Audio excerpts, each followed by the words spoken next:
Good morning, good afternoon, good evening, wherever you are watching me from.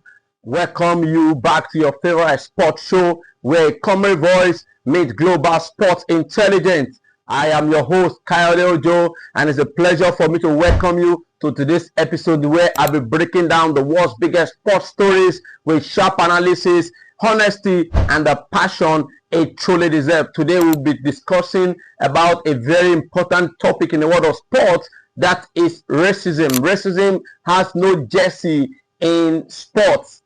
In whatever sport it is, racism shouldn't be entertained in whatever guise. Are you a sport lover anywhere in the world, especially an European football follower and other sports lover all over the world? I tell you, this episode is actually prepared and ready to be served for you. Racism has no jersey in the world of sports. Now, it is important for us to address, for me to address this sport, a truth that sports must confront directly. Racism is a beast and it must be condemned headlong. Sport of any kind is meant to be the purest meritocracy in our society. 90 minutes, 11 versus 11, talent, discipline, courage. That's it. There is no need for us to have issues of color, issue of ethnicity, or any prejudice of whatsoever it is in the world of sport. And we cannot continue to witness some racist abuse aimed at some of the finest athletes in the world. When you look at that of Vinicius Jr., who has actually consistently been subjected to monkey chants in Spanish stadiums while he's playing for Real Madrid. And most recently, the one that we gave you as a news just a few minutes ago, where he had a verbal attack. He actually reportedly said he had a verbal attack from Benfica player Gianluca in their Champions League knockout first leg match. It is not just an attack on Vinicius Jr., it is an attack on the integrity of the game, integrity of football. Now, we have cases before now where players has been racially abused. We have the likes of Bukayo Saka, don't forget Marcus Rashford and Jadon Sancho, when they were racially abused during their European 2020 final match, in which they lost penalties. That exposed something that is deeper, that no matter how good you are in the world of sports, it doesn't stop anyone from actually racially abusing you. It doesn't shield you from hate. It doesn't shield you from abuse, such abuse from the fans and particularly from the fans. We most recently we had the case of Wolves striker Nigerian Tolu Arokodare, who has called for stronger action against online racism after he received abusive messages on social media following his side 1-0 defeat by Crystal Palace. Don't forget, in that match, the 25-year-old had an opportunity to score from the penalty spot, but he missed that penalty at the first half of that match in their Premier League encounter on Saturday, with the games ending goalless at halftime. And it is after that match they began to attack him on social media. And we have other series of incidents involving online abuse of footballers. We have Chelsea defender Wesley Fofana and Burnley Mejbri also were reportedly racially abused on Instagram following their 1-1 draw at Stamford Bridge in their Premier League encounter. And when global champions, even in the racing sport, Lewis Hamilton actually speaks openly about discrimination in motorsport, that reminds us that this problem, it is not just about football, it transcends football. Now, racism in sport is actually something that is very dangerous for three reasons. I tell you, for three reasons. Number one reason is that it undermines the merit of the game, because sport is actually built on measurable performance. When a player's race becomes the focus instead of their ability, the very foundation of the competition is actually shaking already. And that's why we are encouraging everyone out there to come together and let us put a stop, do all we can to put a stop on racism in our sport. Secondly, when you abuse someone racially, it actually dehumanized such a fellow. Athletes, they are professional, they perform at their highest level for every sport they are involved in, and for them to be reduced by a racial stereotypes is actually something that can actually bankrupt them morally. And that's why it's important for us, I say again and again, for us to get racism out of our sport. And the last point is that racism actually it normalizes silence.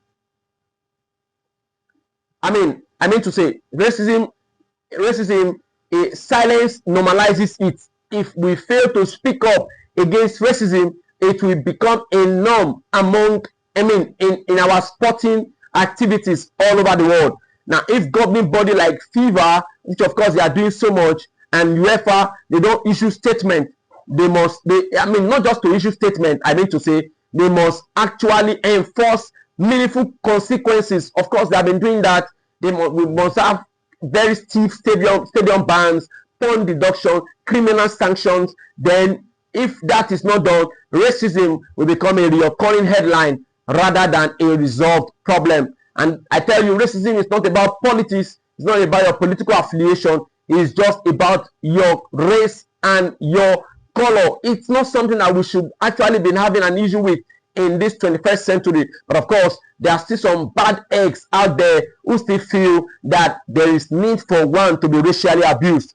I tell you, sport, the world of sport influences in billions. What happens in stadium, it didn't just stop at the stadium. It echoes in our classrooms, among our children in their school. It echoes in the workplaces. It echoes even in our community. So if racism is tolerated in the world of sports, it is something that can it can be legitimized everywhere else in the world. And let's be clear, condemning racism is not something that is optional. It is not something that we have to be given an excuse for. It is something that it's a duty and a responsibility that must be shouldered without fear or favoritism, not minding whoever who's us going to be God when you are actually speaking out against racism. It needs to be condemned whenever the need arises. Players should not have to fight discrimination while they are defending on the pitch, while they are putting their all on the pitch. They shouldn't at the end of the day be fighting discrimination, which actually could demoralize them emotionally. Their only battle should be tactical and not racial. Now, if sport truly stand for unity, fairness, and respect, then racism must be confronted decisively. It must be confronted not with slogans, not only with systemic action, and it must be confronted decisively, because when racism enters the stadium, everybody loses, including the referee, including the organizers, including the players, most importantly the players, and even the fans as well. And the beautiful game will become far less beautiful. Now, I've said a lot about racism, how we need to end it. I want to provide solutions, some series of solutions to how we're going to end racism. Number one is that we must have an automatic sporting sanction. There must be strict punishment. It should be given to anyone that is found guilty. There must be an actionable measures when we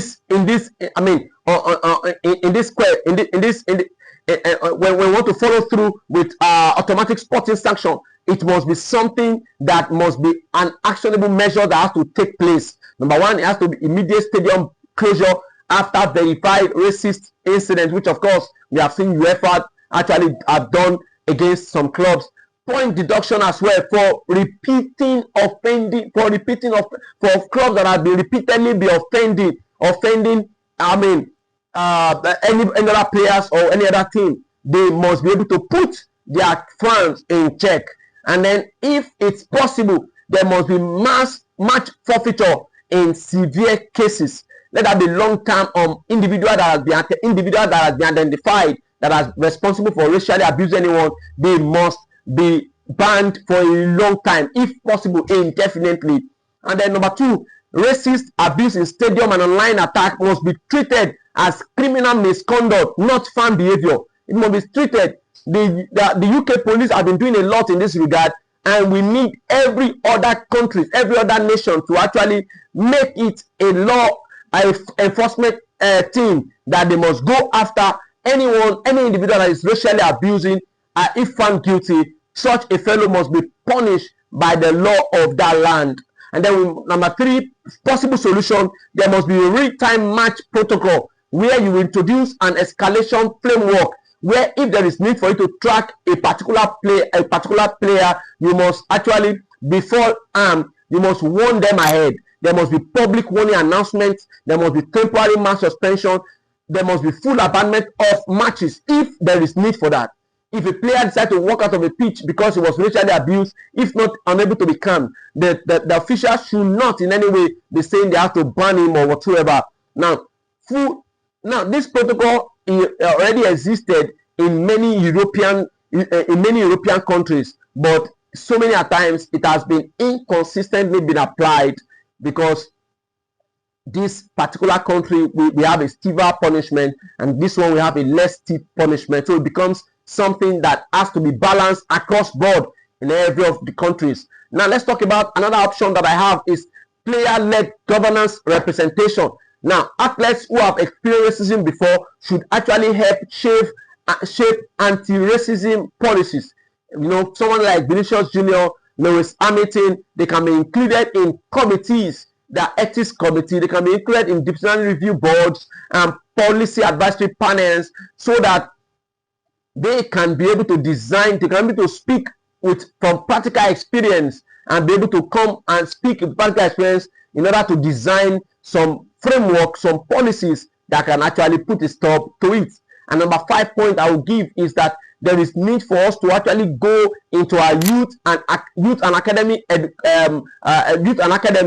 to give them more education about racism. There must be, because long-time prevention actually require cultural reconditioning. People have to be, the youth settings of every football club, they have to have some anti-racism curriculum in place so that they could be able to make all of these young players to actually have this mindset in them. They have to have cultural intelligence workshop, diversity leadership training for coaching staff. Football professional must internalize inclusion before reaching elite level, because prevention, they say, is cheaper and more sustainable than punishment.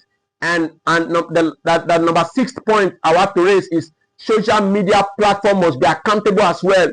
Of course, we have the issue of Instagram, Meta, who has actually come out to say they have a mechanism in place where they checkmate every word that comes on their platform that is racially sensitive. They bring it down, but they must go more than that. They must have AI-driven real-time abuse detection. They must have verifiable people that want to comment on anything about sports. They must have a verified ID requirement for their comment before they can make a comment, and they must be, there must be some automated way to actually suspend any account that racially abuse any player. And sporting bodies should actually form partnership with tech companies to actually streamline reporting, because digital abuse now equals or exceeds stadium abuse. I tell you, many of these players are actually suffering a lot of abuse from the digital platform that we have in our world of today. And finally,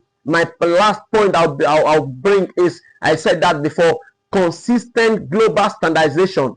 Let every country come and harmonize a stiffer punishment that must be adhered to in every nations of the world, so that we can put an end to it, so that it won't be like as if in the Spanish league they punish lightly while England punish strongly. No, let everyone have stiffer punishment, and let everybody be dealt with strictly, and let it be stiff. Let those punishments be stiff. And global governing bodies must actually align enforcement frameworks across all competition. And I conclude this way: racism in sport will not be solved by pre-match kneeling alone, like we see in some of the Premier League matches. It cannot be stopped by hashtags that they put when they want to start a match or whatever it is. It cannot be stopped. It cannot be stopped only by public statement. It can be reduced through legal enforcement, sporting penalties, financial deterrence, educational reforms, institutional accountability, technological monitoring, and cultural leadership, it can be solved through these various forms. And I hope that our governing bodies, sporting governing bodies, will actually see this and actually put in place all the mechanism that it can help to actually kick away racism out of our sports. As I say, racism does not have any jersey in the world of sport. Racism survives where consequences are weak. If consequences become severe, swift, and consistent, there will be cultural change. The culture will change automatically.